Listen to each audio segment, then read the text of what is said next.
আমি আজকে রান্না করব কাঠকচু, তার জন্য কিউব করে কেটে নিয়েছি।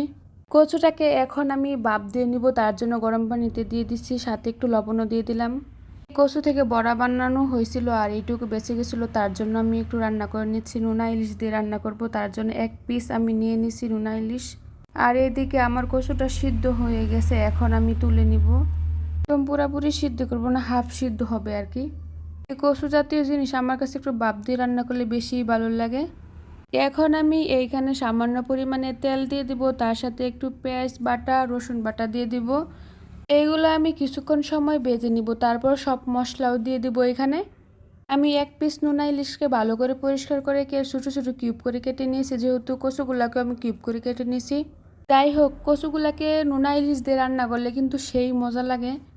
আমার কাছে কিন্তু এমনি রান্না করলে অনেক মজা লাগে। এখন আমি নোনা ইলিশের সাথে কচুগুলাকে ভালো করে মিশিয়ে নিব, যাতে মরিচটা লাগে। আমার ভিডিওটি যদি আপনাদের কাছে ভালো লাগে অবশ্যই লাইক কমেন্ট করবেন, ফলো দিয়ে পেজের পাশেই থাকবেন। আর ঢাকনা দিয়ে ঢাকার পর একটু ঢাকনাটা তুলে নাড়াচাড়া করে নিব, তারপর একটু সামান্য পরিমাণে পানি দিয়ে দিব। এখানে আমি বেশি পরিমাণে পানি দিব না, কারণ যেহেতু কচুটা আগে থেকে হাফ সিদ্ধ আছে। এখন পুরোপুরি সিদ্ধ হওয়ার জন্য যতটুকু পানি লাগে আর কি, তার জন্য তাই দিয়ে দিব।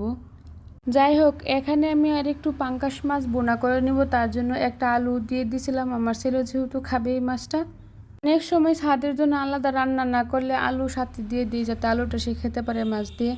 নোনা ইলিশ দিয়ে কচুটা রান্না করছিলাম, অনেক মজা হয়েছে কি বলবো। আর এই ভিডিওগুলো কিন্তু আমার আন্দোলনের সময়।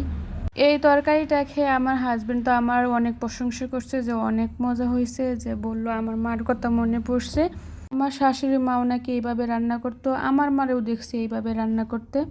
যাই হোক, যাদের জন্য রান্না বান্না করার লাগে তারা যদি খেয়ে প্রশংসা করে কিন্তু ভালোই লাগে। যাই হোক, এইখানে আমার জন্য একটা পিৎজা নিয়ে আসছে আপনাদের ভাই। আর এই ভিডিওটা কিন্তু কালকে ঘুরতে যাওয়ার কথা ছিল, কিন্তু এমন সময় অফিস থেকে ফোন আসছে যে কাজ আছে, তার জন্য যাওয়া হয়েছে না।